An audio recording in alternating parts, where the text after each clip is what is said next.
Antes de mais nada, gostaria de agradecer a presença de todos. E hoje vou falar sobre saúde mental, um estudo metodológico das emoções. O que é emoção? Emoção é emotion, é movimento, não é? Então, a ação de mover, alguma coisa que acontece na nossa natureza psicológica. Ela pode ser agradável ou desagradável, e quando muito forte, ela interfere no sistema nervoso e faz com que a gente impeça de falar, que a gente chore e que a gente tenha expressões que impedem a gente até de denotar o que a gente está dizendo, como se dizem, sentir um nó na garganta. Isso sem contar que pode haver a gagueira eventual, marejamento dos olhos, dilatação das pupilas, tremor das mãos, das pernas, ou seja, o sistema nervoso como um todo pode ser afetado pelas emoções. Há uma série de emoções movimentando, né? Mostrando que as emoções movem o corpo, às vezes como um terremoto. E isso pode ser facilmente contagiante, principalmente quando estamos em aglomerações, como é a questão de jogos de futebol, de basquete, estádios de vôlei, onde as pessoas estão reunidas e parece que uma emoção varre o estádio e as pessoas. Isso é muito comum no caso de disputas desportivas. Ao mesmo tempo, a pessoa amada, ao ouvir uma declaração de amor, ela é movida em uma determinada direção. Ela é emocionada e ela pode fazer coisas extraordinárias quando a pessoa sabe desenvolver as emoções verdadeiras. Mas também, emoções também podem ser extremamente negativas, quando vem da raiva, quando vem do ódio, e pode até matar. Então, a gente sabe que a emoção, às vezes, dispensa as palavras, ou faz com que as pessoas até não consigam sequer expressá-las. Então, como se diz, os emocionados autênticos, eles soluçam, eles choram, tremem os lábios, as mãos, dilatam as pupilas e têm dificuldade de falar o que sentem. Então, essa é uma definição mais ocidental da questão das emoções. As emoções também, elas são um estado particular do organismo, né? E ela é acompanhada também de uma série de experiências e manifestações somáticas e viscerais, porque ela mexe no sistema nervoso autônomo, no sistema simpático e parasimpático. Ela é um sinal homeostático de equilíbrio fundamental, porque ela pega exatamente esse sistema automático que mantém o controle de todos os órgãos e vísceras do nosso corpo, principalmente no sistema nervoso autônomo simpático, o simpático, não tanto o parasimpático. Ela é desencadeada por uma situação e uma cognição, muitas vezes atribuído a elementos situacionais. E quando ela vai para o sistema nervoso central, ela passa pelo sistema límbico, que se situa no sistema nervoso central, onde é o nosso circuito das emoções. Elas são afetadas pela evolução, pela genética, pela formação e desenvolvimento da personalidade. Elas também são afetadas por fatores emocionais e hormonais e pelo sensório de cada indivíduo em particular. Mas o que eu queria chegar, eu corri bastante para chegar até aqui, é para falar do significado oculto, oriental da palavra emoção. E ao estudar a palavra emoção em sânscrito, eu vi que ela significava, bhava, significava tornar-se, uma modificação que implica de uma condição intermediária de passar ou de trocar de um estado para outro. Isso que é emoção, é esse movimento de passar de um estado para o outro. Mas bhava também significa muitas outras coisas em sânscrito. Significa ser, existência, substância, ser real, ser vivente, criatura, produção, todas as transformações, nascimento, modo de ser, estado ou condição de existência, vida, mundo, disposição, natureza, caráter, ânimo, coração. E é também uma denotação do Deus Shiva, que denota realidade, prosperidade e riqueza. Então, olha só a riqueza e a multiplicidade dessa palavra significa emoção do ponto de vista oriental. Quando a gente divide a palavra bhava, ba quer dizer luz, brilho, esplendor ou glória. E va significa movimento, marcha ou choque, como se fosse um relâmpago. É o sobrenome de Varuna, também é o nome de sua morada, é um mantra em honra a Varuna, que significa também força e poder. E aqui também diz que, no Vaisheshika Sutra, na ciência das emoções do Bhagavan-das, desejo e aversão precedem ou iniciam a atividade da virtude ou do vício. Então, pelo que a gente colocou até agora, e ficou claro, a emoção é uma ideia de movimento, de um desejo em direção a um objeto, que significa atração, ou para longe dele, que significa repulsão. Então, o desejo pode ser por atração ou por repulsão. As emoções básicas, elas compreendem a alegria, a tristeza, a cólera, o medo, a surpresa e a repugnância. Mas, numa carta do mestre Kuthumi, ele fala uma coisa que é fundamental. Amor e ódio são os únicos sentimentos imortais. E a maioria, se não todos os sentimentos, vêm ou do amor ou do ódio. Isso está numa carta dos mestres para o senhor Apessinet, na carta número 70C dos Mahatma Letters, que é na carta original da 20C. Então, na personalidade, as emoções moldam o nosso caráter. O amor faz nascer o altruísmo, as virtudes e a vontade de ajudar. Já o ódio nasce o egoísmo, vêm os vícios e a vontade de prejudicar. A emoção é um desejo. O amor traz a atração, o gosto, a inclusão, a união, a atração e o prazer.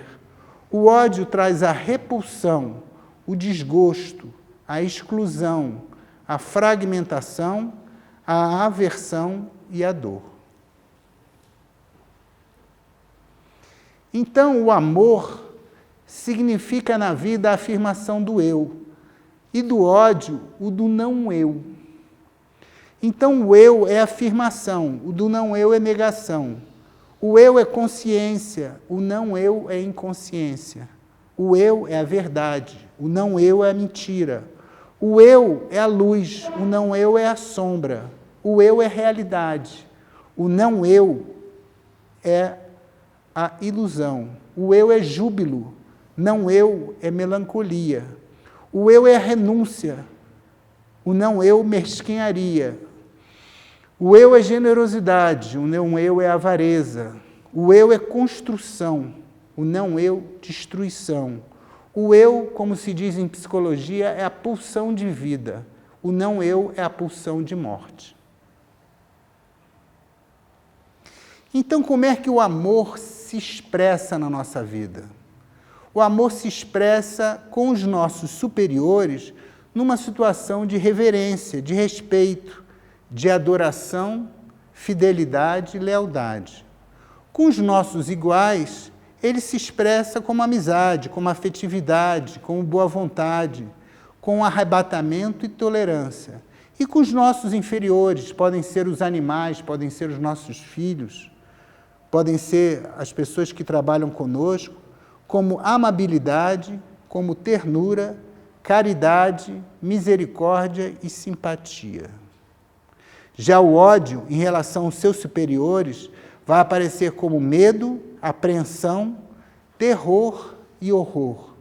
Em relação aos iguais, raiva, cólera, fúria, indignação.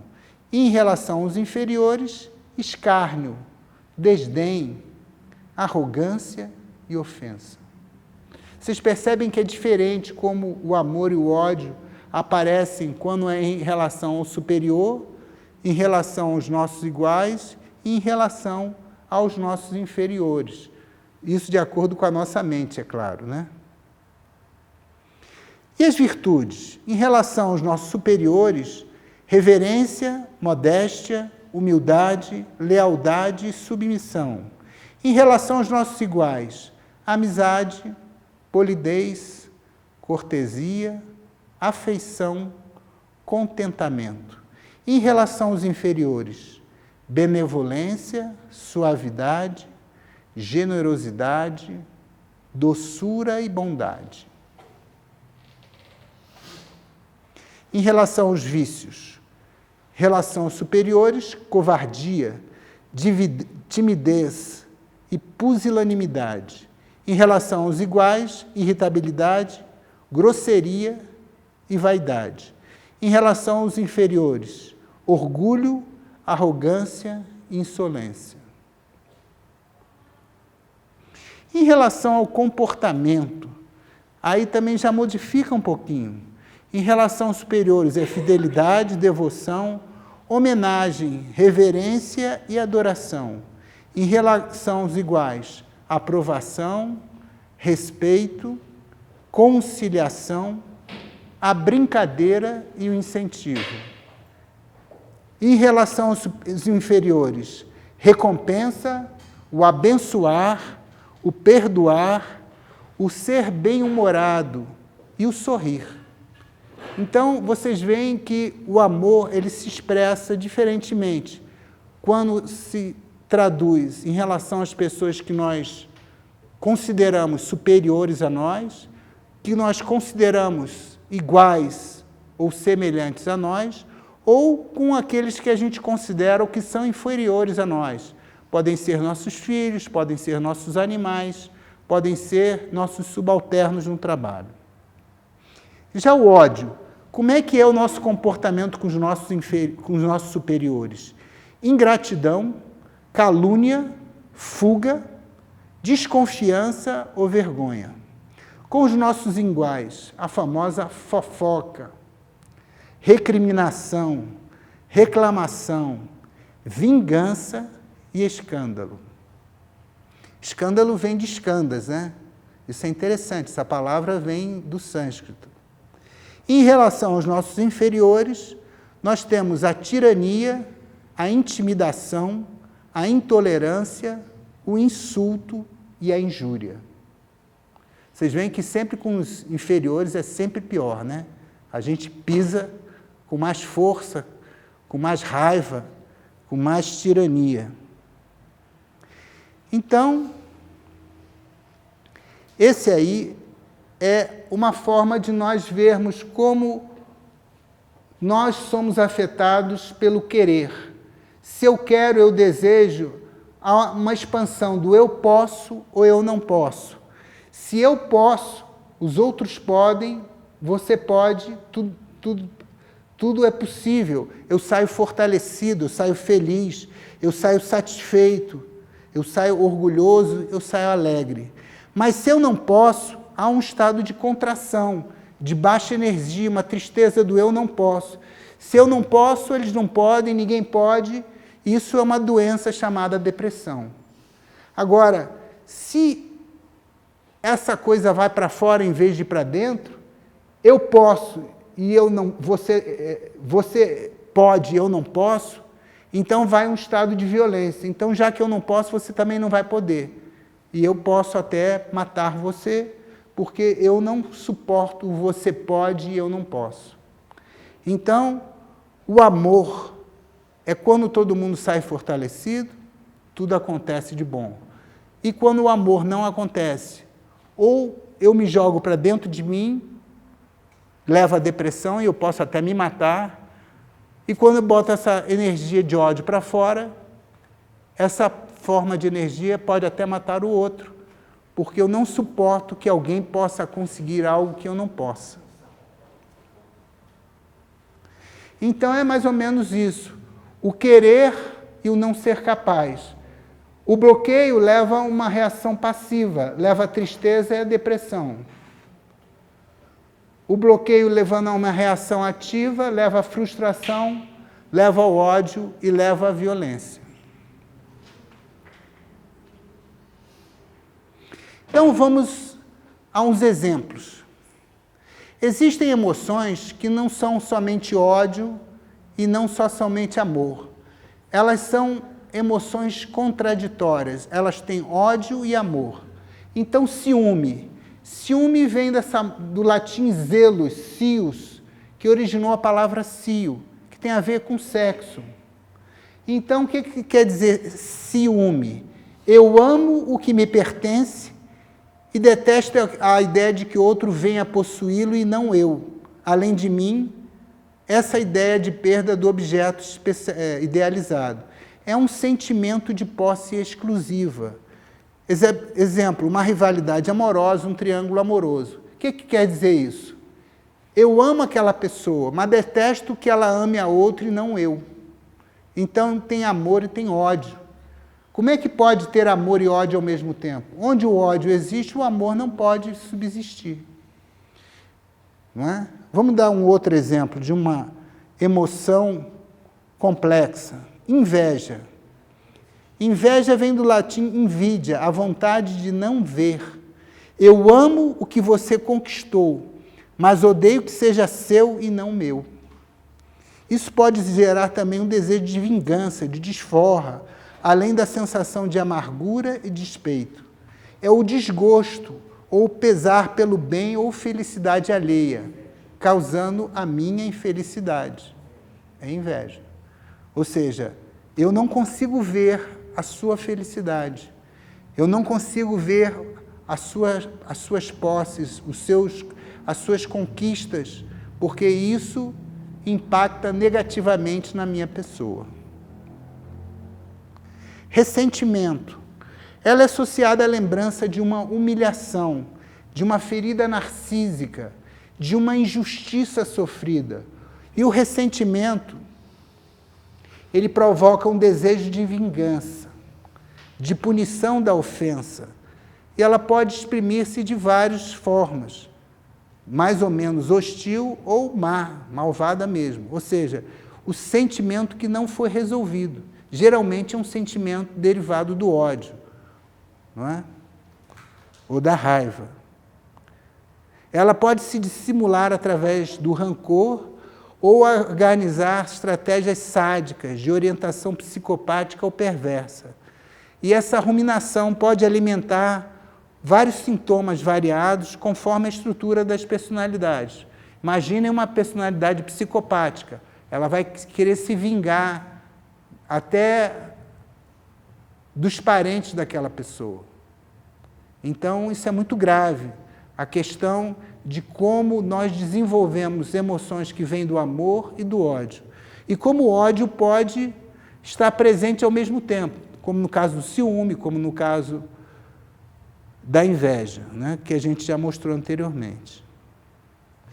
E aí está um hexagrama, já que o Fernando está aqui presente, que gosta muito do Sting. Este é o hexagrama 11. Nós temos a Terra no trigrama acima e o céu no trigrama abaixo. 3 linhas contínuas representam o céu. 3 linhas partidas representam a Terra. Normalmente, o que acontece?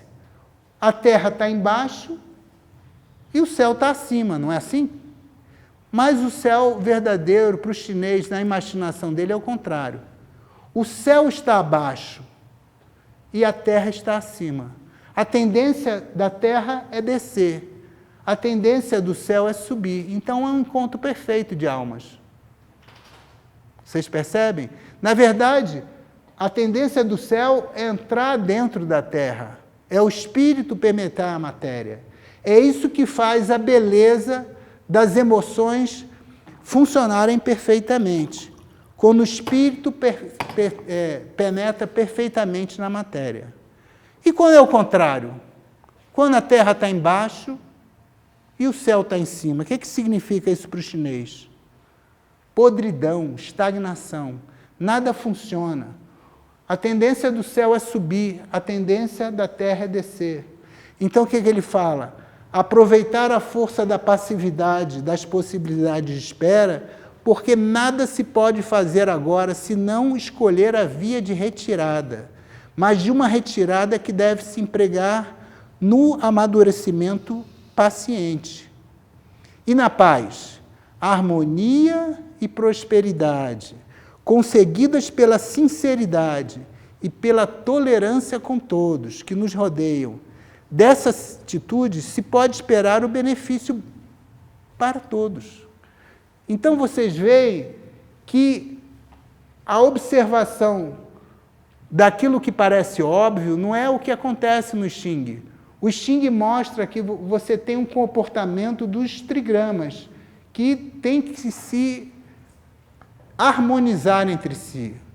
Quando eles não se harmonizam, há uma dissolução, há uma estagnação. Quando eles se harmonizam, há a paz, a tranquilidade, a harmonia, a prosperidade. Então, meus queridos, é isso que eu gostaria de falar para vocês, que as emoções, elas são mais fortes que os pensamentos. Ontem nós tivemos uma conferência brilhante do Dr. Vicente Rauchin. Ele falou sobre a percepção. A percepção leva ao autoconhecimento, leva ao conhecimento de si mesmo. Quando você percebe uma emoção, ela é mais forte do que o pensamento. O pensamento é mais fácil de mudar, porque ele é muito mais sutil, ele é muito mais leve, ele está numa estrutura mais etérea. Agora, o desejo é mais difícil de mudar, ele está mais ligado ao corpo, ele está ligado à matéria. Então, o segredo é a gente perceber, através do pensamento, a emoção, para poder modificá-la, não fugir dela. A percepção é estar ligado ali, sem querer modificar, sem querer julgar, sem querer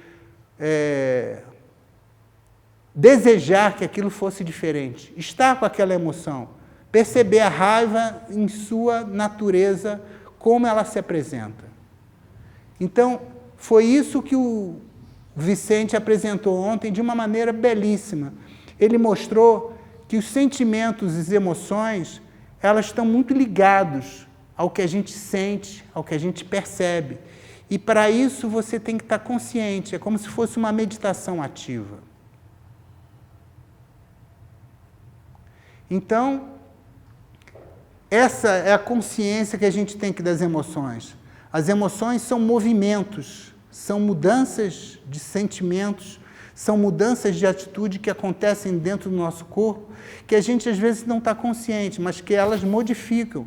Como ele falou assim, quando eu tenho uma sensação de raiva, pode dar taquicardia, pode dar falta de respiração, um aperto no peito, um nó na garganta, um tremor nas mãos, uma sensação de peso nas costas, né? Aqui nos ombros. Tudo isso tem a ver com as nossas emoções. Quando eu estou tenso, eu estou contraído. Então, eu tenho que perceber e, através da respiração, modificar esse tipo de resposta ao meu organismo. Se eu estou nervoso, eu tremo a perna, eu mexo o braço, como ele falou, eu fico mexendo na caneta, ligando e desligando a forma dela funcionar. E é assim que funciona. Então, o autoconhecimento aliado ao autodomínio possibilita a purificação das emoções destrutivas e o desenvolvimento das virtudes do amor e da compaixão, estabelecendo a paz interior. Então, exatamente isso que a gente precisa, ter um alinhamento dos nossos chakras em relação às nossas emoções, sabendo que nós somos um ser complexo, que tem um corpo físico, que tem um duplo etérico, que tem a vitalidade e tem esse corpo emocional que está em completo movimento, em constante movimento, mudando as suas cores, mudando a sua consistência. E temos também um corpo mental, que vai tentando moldar essas formas, criando formas de pensamento. Então, o corpo espiritual tem que administrar toda essa complexidade para que nós possamos estar em constante tranquilidade, em constante estabilidade, para que a gente possa exercer a nossa força interior e adquirir a qualidade de possibilidade de atingir as mais altas percepções que nós temos da nossa vida, para que a gente possa atingir os mais altos fins da nossa existência. É para isso que nós fomos criados, para ter um ser complexo que tenha consciência do mundo, mas não só do mundo físico, também do mundo emocional, também do mundo mental, também do mundo espiritual. E para isso as emoções exercem um papel fantástico, porque as emoções elas podem se tornar um simples impulso na nossa vida, que nos movem de um lado para o outro. Mas quando elas se tornam extremamente fortes e direcionadas, elas nos levam ao atingimento da vontade. E a vontade é que vai nos possibilitar a coleta das informações mais altas da nossa existência, que é exatamente o plano búdico, o plano intuicional, fazendo com que a gente atinja aquela área de autoconhecimento onde a gente se veja a si mesmo como um veículo da verdadeira espiritualidade, que é ser um veículo de Atma, desse ser coletivo que nos banha a nós todos, que vive em nós e fora de nós, e que habita o universo de uma forma benfazeja, porque ele é amor puro, ele é amor verdadeiro. Então, era mais ou menos isso que eu gostaria de falar, mas eu não gostaria de falar só esse tempo todo, eu gostaria de trocar, conversar, responder perguntas. Por isso que eu corri esse tempo todo, para não ficar só na parte intelectual, porque a emoção é uma coisa visceral. Emoção faz parte da gente, emoção faz parte das nossas emoções mais internas, são os nossos sentimentos. Então, quando a gente fala de sentimentos, a gente tem que estar muito tranquilo, muito calmo, muito sereno, para poder entender como ela funciona, porque ela direciona a nossa vida. Muitas vezes para o bem, algumas vezes para o mal. Você pode tocar um acorde perfeito, mas se você não bota a sua emoção, se você não bota teu sentimento, aquilo não dá um acorde, um ouvido, no ouvido de quem ouve, aquilo que você está sentindo. Então, a emoção é que faz com que a pessoa perceba o que o outro está querendo transmitir. Porque quando você toca um violino, um violoncelo, um violão, uma guitarra, você está tocando um instrumento que é capaz de passar uma emoção, que é capaz de passar um sentimento. Se você toca roboticamente, a pessoa até entende a música, mas não passa a emoção que você está querendo transmitir. Então é fundamental o sentimento. Talvez seja tão importante quanto a técnica, ou mais, no meu entendimento. A psicologia ela fala que existem pelo menos 3 formas de lidar com isso. Quando você tem uma emoção, por exemplo, de raiva, como é que você lida com ela? Ou você bota ela para fora, né? Você grita, você dá o grito primal, você bate num objeto substituto, pode ser um pneu, pode ser uma cadeira, numa fronha, sei lá, num objeto inerte, para você não bater naquela pessoa.